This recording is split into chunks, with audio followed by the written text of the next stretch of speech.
Hey, I'm with Larry Osborne, and Larry Osborne planted a church in Vista, California that's grown into a large church, North Coast Church. And Larry, you've not only done that, but you've become a pastor of pastors.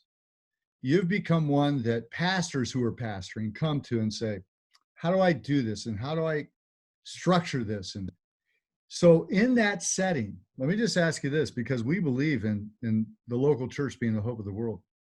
What's the health of our church, and particularly the U.S., even though I'm speaking to men all over the world? What does it look like here? And what do you think, where are we at? Well, I think we're a lot healthier than people think. Really? All of my life, there's been a way to kind of draw a crowd by being a bit idealistic. We are accidentally like the Pharisees of old, who they kill the modern prophet and then they make a monument to the dead one. Right? That's what they did. Jesus said that you kill the ones that are alive, and then in hindsight, you make monuments to them. They become heroes. Yeah, and like we're teaching through the book of Acts right now, which is not the story of a superstar church or superstar Christians. It's a bunch of idiots, as big of idiots as we are. It's a story of a superstar God and the development of his church. Even Acts chapter 2, people are always telling me, man, I want a New Testament church. And my first response is, have you read the New Testament? Yeah, I mean, but we idealize it and then compare this idealized version of the early church with the sin we have today. And we forget Paul planted horrible churches. That's why he had to write all those letters. Yeah, he planted churches, and then he had to write to him and go, it's not good for a guy to sleep with his mom. Oh, yeah. Or to go New Age like the Colossians did, or to become legalistic like Galatians. Or don't get drunk during communion. Yeah. And so that's why I tend to be much more optimistic, because I don't tend to look at the past through rose-colored glasses. Let's just take the church in Acts. Church in Acts chapter 2, we preach our messages, we want to be like them, but we forget they were completely disobedient to the Great Commission, which is why they ran out of money and had to sell fields, because they thought Jesus was coming back, and he'd said, no, go into all the world, but wait until you receive the Spirit, and then here's your plan. They were so disobedient that they never left till Acts chapter 8, when God sent a persecution. And then it says, and they scattered throughout, and the gospel was shared. They were racist. They didn't want, any Gentile listener you got today, I hope they realize that early church didn't want you. So when I kind of put that lens on, I go, you know what? The leaders I know love Jesus. Yeah, there's frauds out there. There's always been Ananias and Sapphira and Alexander the coppersmith and all of these others sideways. But I think the church is in really good hands. I love the passion for spirit and word, a good balance that I find in so many younger pastors today. And yeah, we're jacked up, but isn't that what grace is about? So I just have not majored like so many on how bad the church is and how great we got to get back. I go, no, it's his bride. And I don't really like it if you rip on my bride, Wow. Man, that is so good right there, because I feel like there's a group of people who have made a living. I mean, for years, I go back to the 70s and some of the radio guys just ripping on the church and they make a living doing that. And well, it's the same. I tell people that conferences, especially for church leaders, you gather a bunch of church leaders together, and the way you get booked regularly is you rip on them and tell them how bad they are. They feel real guilty, repent, they're going to pray more, they're going to do this more. Then they go home and look at their congregation and get mad at their congregation because they're even worse than they are. And I go, it's backwards. Jesus says, come unto me if you're weary and heavy laden, and I'll give you rest. I'll give you a burden. Take my yoke upon you. And really, and of course, I know you guys teach the revelation that the yoke was not just being connected and harnessed together, if you will, but the teachings of the rabbi. A yoke was a steering guide. Yeah, that's fantastic. So, okay, so now, but we still live in a world, and let's say I was just in Indonesia I actually just got chased out of Peru just hours before martial law set in. Wow. Got a flight out, and I'm watching all this stuff go on, and it feels like everything is against the church until there's a disaster, and then everybody needs help. Mm-hmm. What is that spirit, and why are we not equipped to work in an area when there's not a disaster? Well, I think there's a reason it's hard to reach wealthy people and hard to reach a community that doesn't have much turnover. Mm, Because what we do is wealthy people can fill the God-shaped void with temporary toys that last for another while, and then they buy another one. yeah, And people who live in a community, you mentioned you grew up in La Jolla when we were talking before we started yeah, recording. That's a wealthy community without a lot of turnover. It's hard to plant a church there because people have filled, again, the God side void with traditions, friendships, rootedness, all kinds of stuff like that. So the history has always been when when there's turmoil, we suddenly find out that we've been chasing a mirage. But wow, prior to that, it's hard to convince somebody who's not thirsty, but thinks they will be in a little bit, that that's a mirage out there you're chasing. I go, oh no, no, no, no, no. But when they get kind of desperate and that mirage keeps getting further and further away, then suddenly there's an openness. And I think that's been the history of the human heart. yeah. Is we need to have the props pulled out from under us before we realize we need help. We come to Christ out of crisis so often. Yeah, yeah, and people act like that's a bad thing, and I go, well, I don't know if it's a bad thing. I mean, God brings those crises for that reason. Uh, God's God's pursuing us because He loves us. Yeah, He's not sitting back there angry, just waiting for the chance to nail us. yeah. And You I know, think sometimes we get this idea that we got to be less broken than we are. Uh, wow. we need to be changed as the Spirit of God comes into our life, or He has to come into our life. But this idea that all that I do is altruistic, or that I was just seeking the Lord before I had a crisis in my life, that's nothing Mhm. to be proud of. At our very best, our righteousness is a filthy rag. Yeah, It starts with Jesus and ends with Him. yeah, it does. Colossians, everything was made for him, in him, through him. And the fact is, Deuteronomy 7 says that he says, "I chose you, Israel, because you were small and people didn't consider you much." Mm-hmm. And it feels like God's always looked and gone after men in the margins. Yeah, because they're the ones who realize a need. Uh, Yeah, Again, when everything's great, I think all of us have this tendency, like, okay, God, you can focus on those who need you, not realizing every good and perfect gift in our life came down from Him. yeah, Uh, Whether it's our health, maybe we work hard and we've got a strong ethic and all kinds of things like that. Well, sorry, friend, but even that good and perfect gift came down from the Lord. It's sometimes we're like the athlete. Hall of Fame athlete describes his or her training regimen and their deep commitment and their competitive spirit as if that's what made them a superstar in the NBA or something. mhm.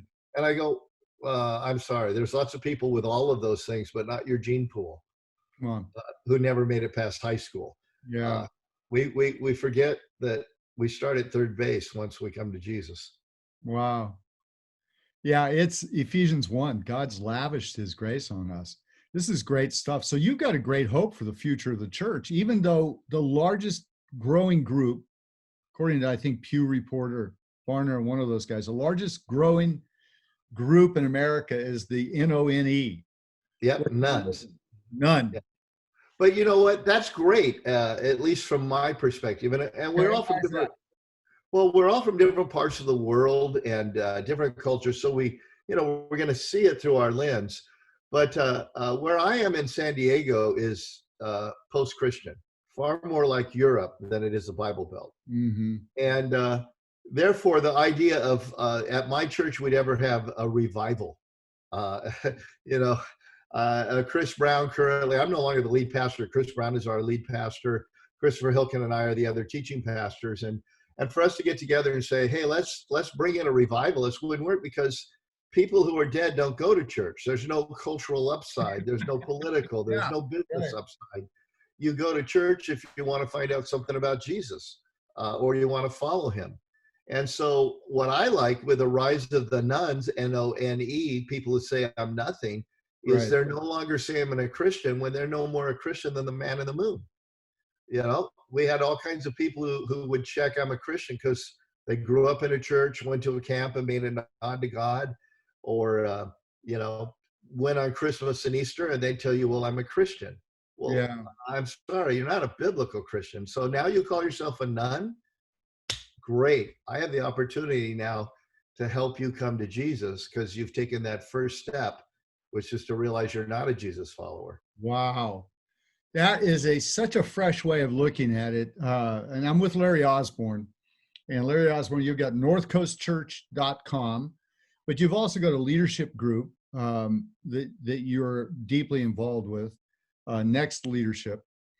And but this is such a fresh way of looking at it, because too many people would say, man, this nation, whether it's Germany or America or Argentina, is going to hell because what are all these NONEs, nuns, But you're flipping it, you're reframing it, saying, no, that's a good thing, because on the Ingalls scale, they've moved back a little bit and said, okay, I'm over here. I'm at a -2. So now you actually have the ability to contrast where they're at to where Christ is.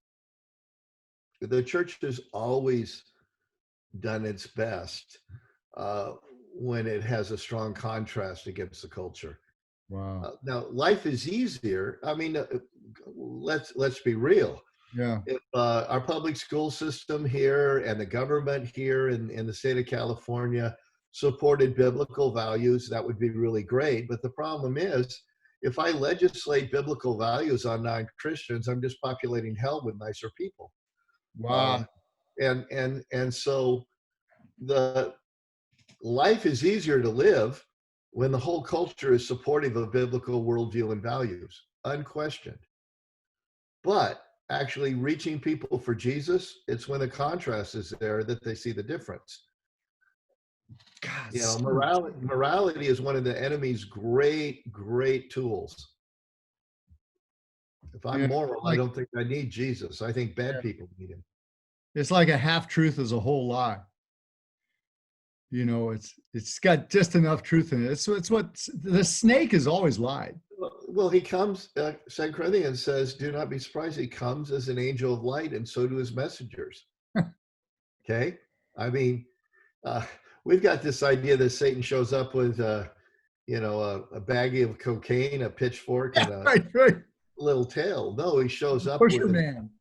Yeah, he's really powerful in morality. Some of the hardest people to even acknowledge that they need anything are the most self-disciplined and moral people I know. Wow. Who go, well, I don't need Jesus. I mean, they say, well, I don't need Jesus. I'm way better than most Christians. And I go, yeah, you are. Well, Jesus ran into that himself, didn't he, with the Pharisees and totally. We forget Pharisees is a bad word for us. But we forget when Jesus was struggling with them, to be called a Pharisee was a compliment. Yeah, it was a big deal. Yeah, and even by Jesus, we forget that. Now, he did battle with them, but in the Sermon on the Mount, where we have that whole section of "You have heard, but I tell you," that's a section not driven to give us a new morality that we live up to, so I can say I'm better than you. Look how I follow all these. It was a ruler to show how short I am. Yeah. Not a ruler to show how much taller I am than you. But what happens in that, in fact, it's bookended by two statements. Jesus starts that by saying, if you want to enter the kingdom of heaven on your own, let me tell you, here's how you do it. Your righteousness has to surpass that of the scribes and Pharisees. And nobody listening then went, oh my gosh, that's easy because those are losers, hypocrites. No, they went, I can't do that. And he goes, yeah, you can't. Let me give you an example. You've heard, but I tell you. You've heard, but I tell you.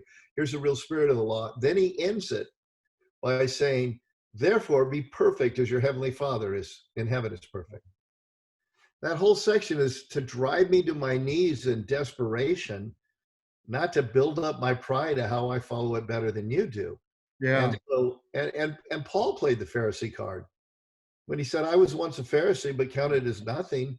He's not saying it was nothing; it's a big deal. And we do the same today.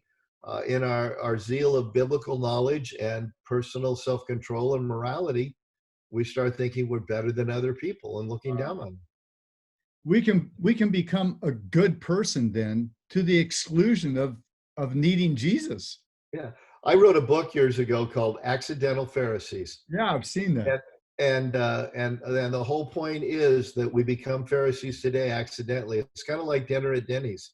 No one plans it; it just happens. Well, no, that's not the first choice. That's funny, man. That is just, it just happens, man. Yeah. How did I get here? Yeah. And I know a lot of Christians who have haughty eyes and look down on most others and have no idea that's the number one thing God hates when he says there's 7 things I hate. Goodness. And we have conferences of why we're better. We do. This is awesome stuff. Larry Osborne, northcoastchurch.com. Do you have a personal site also? Yeah, LarryOsborne.com. They can go to, and it connects to the YouTube stuff and our North Coast Training Network, which is really for training pastors and right. Leaders. Yeah, because I mean, you've trained hundreds of pastors, planters, and guys who are willing to give blood, as Sam Chan says. Larry Osborne, Osborne, LarryOsborne.com. Now, and your dad, grandpa, kids, you've navigated a Southern California world, and if people aren't from this area, if you will, you said you're in a post-Christian world. It's postmodern. I believe in postmodernity. I believe in that definition. I think we're kind of pre-Christian, actually. I don't know that if we're maybe in order to be post-Christian. We may have had virtues and values that came from that. Going back to the whole Pharisee and church thing, I remember having a conversation a number of years ago with a guy, and he said, what needs to happen is the church just needs to be in charge of everything. I said, dude, we were. We didn't do so good. For like hundreds of years, and it's now called the Dark Ages. Yeah. We were in charge of everything. That's really not God's plan. God's plan is that the church builds disciples. Right. And we're in the culture, right? Right. Very much. Not about gathering. Hey, let me go back to one thing real quick. You wrote a chapter. It's a great chapter in your book about Daniel and thriving in Babylon. And because we're going through every Monday night, Pastor Larry, we do a men's Bible study. We just started it because of this coronavirus thing, and we do a men's Bible study. We got 700-800 guys involved, and we're going through Strong Men in Tough Times, which is a story of Daniel in Babylon. And you wrote a book about it, Thriving in Babylon. And but I love chapter 2. It's why I'm an optimist, and I want to hit this, but I also want to hit it because you're a fan of what's called the real USC, to all my South Carolina friends. But you're a USC Trojan fan, right? Yeah, hard times these days, but I grew up that way. It's my dad's fault. Well, but at the same time, you can remember the good days. Yeah, oh yeah, very well. So a very close friend of ours and traveled with my father years ago, Tommy Sorotnik, was one of the defensive captains as a walk-on, and actually never played it down. He was like a Rudy of USC, and he was on the same team as Ronnie Lott. And he was there for the Vince Evans Rose Bowl, Keith Van Horn, Marcus Allen, those guys. And you've had some great days, things you can point to. But why did you use that as a fulcrum point, if you will, a stepping off point into why I'm an optimist? Well, I mean, the simple point is, in the book I talk about a Notre Dame game, which if you're a real USC fan, you know that, not UCLA, is the #1 game of the year. It is. It goes back forever. Nationally televised, goes back to 1902 or something. Yeah, and lots of national championships and Heisman Trophy, and disdain but respect between the two schools, maybe. Right. But I just tell the story of It looked like the third straight national championship disintegrating. Against that year, Notre Dame was a weaker team, everything going wrong. And how it ends up with what's now known as the Bush push and a victory at the last second on the last play. And then that becomes one of the games of folklore because of how it ended. That And was an away game. That was at Notre Dame. at Notre Dame, yeah. And so it was a place where if you're watching it as a fan like I was, or you actually went there as an SC fan, it's the lowest of the low when Notre Dame takes the lead in the last minute or so, and SC's facing fourth and a zillion yards. Yeah, Matt Leinart gets sacked. Right. Game's over. Right. And the announcers say that, the fans say that. And I love, let me just parenthetically insert, Larry. I love your comment because you said, and I've got some great friends, Mark Cleary with ARC, and there are all these Notre Dame fans. And you said something, and the goofy leprechaun started doing cartwheels across. Right. Such a great line. I caught the little word right there. Well, but the thing is, after the game's over and you win, it becomes a game you watch in slow-mo over and over again. Because and everything changes. You're watching the exact same plays on the screen that when they were live churned your stomach, and now you're all excited for only one thing is different. You know the end. And as believers, we claim to know the end, but if people were to listen to us, sometimes I think they'd say, no, you don't really think you win. Wow. Because if we win, who cares what the score is in the third quarter? And that's why I don't angst about the ups and downs of the church. Jesus promised we would win. He would win. And the gates of hell wouldn't prevail doesn't mean that Satan's best shot can't get me. Like I'm in Arkansas and a tornado's going over my trailer park, and I peek up out of the shelter and everything's gone, but at least I lived. No, the gates of hell are his defensive mechanism. It's not, gates aren't something you pick up and charge with. They're something you hide behind.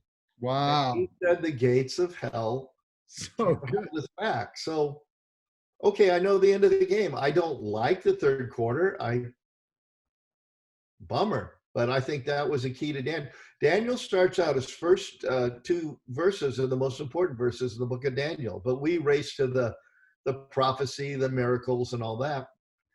As he's writing his autobiography, looking back, he says, in the third year of the reign of Jehoiakim, the Lord delivered.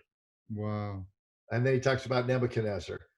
Wow. And like any author, those opening sentences are the context. He's saying, I knew from when I was a young man kidnapped and taken to a foreign country and forced to study astrology and the occult, forced to serve in a damnable king's administration who not only was a demon worshiper, but a temple destroyer. Yeah. The reason I served him so well, I kept getting promoted, is I knew that the Lord delivered. Yeah. Everything I did, everything I thought, everything the grid ran through was found in those first two verses. Wow. And when we forget that, we get filled with angst and fear.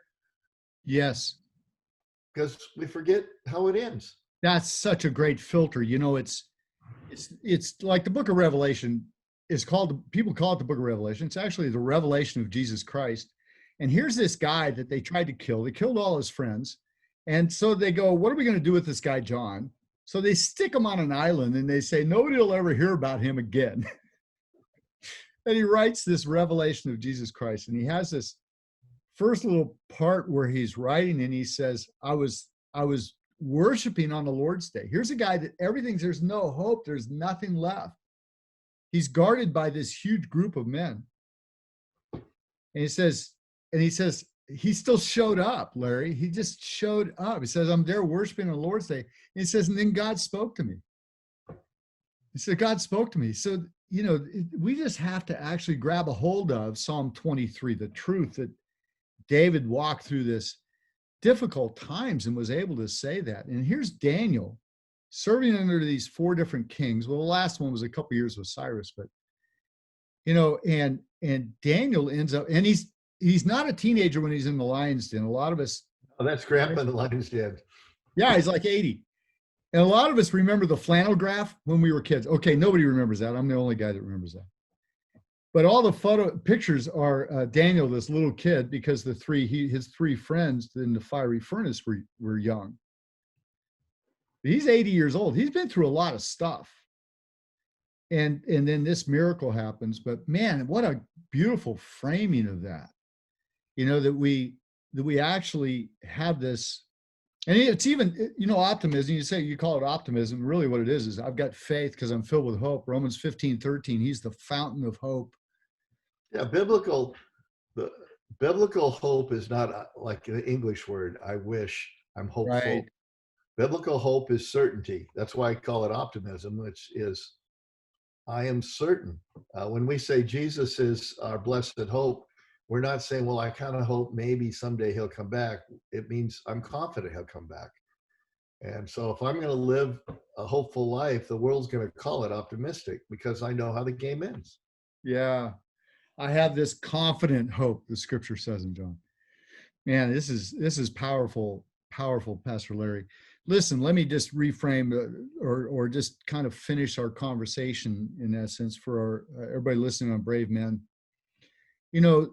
I think that thing right there for us as men in this coronavirus era and in the things of the days to come, there has always been a shaking. There's always something. Everybody's freaked out, and I understand it because we haven't hit this kind of thing exactly before. But I remember 1979 sitting in gas lines on odd and even days. 73 oil embargo, 72 the end of the Vietnam War, 64 where the war starts and Stockdale gets shot down. And 2008 financial crisis, and was it 99 the dot-com bust? And there's always been crisis, always been stuff that shakes us. But if you will, this shaking kind of shows us where we're at, doesn't it? It sort of begins to show us, wow, I thought I kind of had it together, and now I'm kind of shaken. How do we reframe our world, Larry, as we finish this? I'm with Larry Osborne, LarryOsborne.com, NorthCoastChurch.com, leadership. You're a leader of leaders. You minister to people all the time. Oh, and by the way, let me mention this before I close.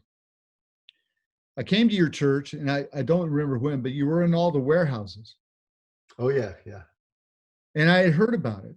And I still think it's one of the coolest gathering moments I've ever had in my life. And I've had some great moments with hundreds of thousands of people and all that stuff. But you had these warehouses, and each warehouse had a different motif. You even had different music in each one. And it was just the coolest thing. You were in like one that was kind of like, it was the mainstream one. And then I walked across the way, and there was one it had like a green, it was the Jimmy Buffett one, Then you had one that was like painted all black, and it was like the new Jesus People, Hillsong United millennial look or something. And then you had another one. It seemed to me it was country at the time. And Yep, country gospel. Yeah, country gospel. They were singing a Gaither tune. I walk in there singing Gaither. The other one's singing Hillsong United. This one over here is all acoustic. And I think you guys in your main one, the day I was there, you were doing some, maybe some vineyard songs or something. It was remarkable. You've always been out on this edge, man. And you've got this optimism about the church. So for us as men, what do we need to push into in these days and this, if you will, unsettling time, but perhaps it's a time that we can reframe our own world? What are you telling men to push into, and young pastors and leaders? Well, again, do you really believe the promises of Jesus or not? And to me, I'm talking about the big promises. When we talk about the promises of Jesus, we think that means he's going to heal every illness, he's going to fix every financial crisis, whatever. No, I mean the blessed hope.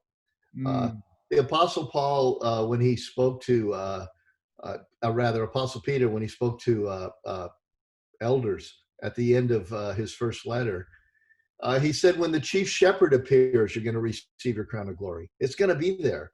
But wait, forget, the chief shepherd still hasn't appeared. Wow. Okay?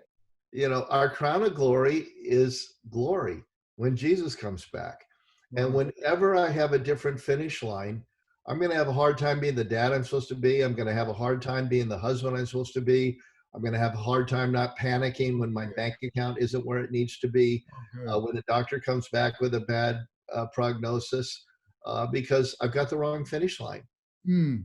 The finish line is not even when I die and go to heaven. The finish line is when Jesus returns. And Wow. when Jesus returns, every wrong will be made right, and every sacrifice will be more than paid for 100-fold. And the deeper I understand that and believe it, the more my mind is transformed and renewed uh, to think like Jesus and act like Jesus. It's just the most basic, core, simple thing of theology. It And we can't be, chase it all can't these be other. that simple. I want 28 steps, man. You know, I want a little box I can fit in. It Yeah. can't be just as simple as following Jesus Christ and being like, I mean, is he alive and is he coming back? And when he does, will he make all things right? Yes. Okay, well, then everything you've got now is a first world problem. wow. I'm not saying it's not a problem. You Yeah. know, the apostle Jesus himself, what is it? Where, you know, drops of blood and in Yeah. anguish, he didn't sit by a rock with a little halo over him praying, take this cup. It says he groveled in the ground. Yeah. So the reality of our emotions, I'm not putting those things down. I'm not being Pollyanna, but Hmm. there's a deeper will. There's something deep, deep inside. And the gift of the Spirit is the certainty of what righteousness is, of judgment and of reward. And do I believe that or not? Man, do I believe it or not? Psalm 78 says the men of Ephraim turned around in a day of battle. They were armed. I think the message he said they were armed to the teeth. They were trained warriors. One translation says they turned around in a day of battle because they did not truly believe the promises. The message he wrote really believed. They didn't really believe the promises of God. There it is. You know what? Why do we turn? Man, this is awesome stuff, and I just want to recommend that people get.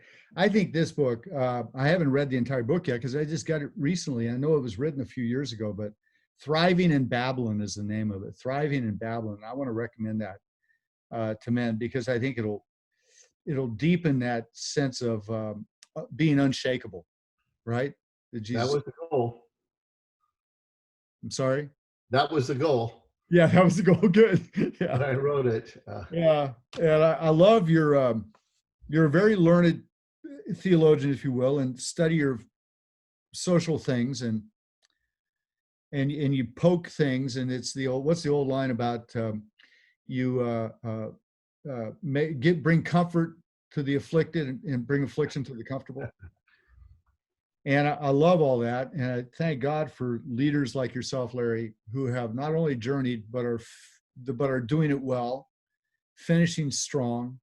You know, J. Robert Clinton wrote that book in late 80s, The Making of a Leader, in which so many leaders dissipated, tipped over.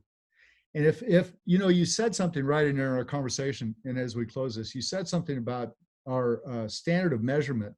We have a tendency to measure it on these markers that aren't the real finish line. Absolutely. And the real finish line is the return of Christ. So good, man. So thank you for the time. Thank you for taking his time with us and really setting at a place of clarity, you know, where we need to live as men in the basis of biblical masculinity. Thank you. It's been a pleasure being with you. Yeah, it's been great.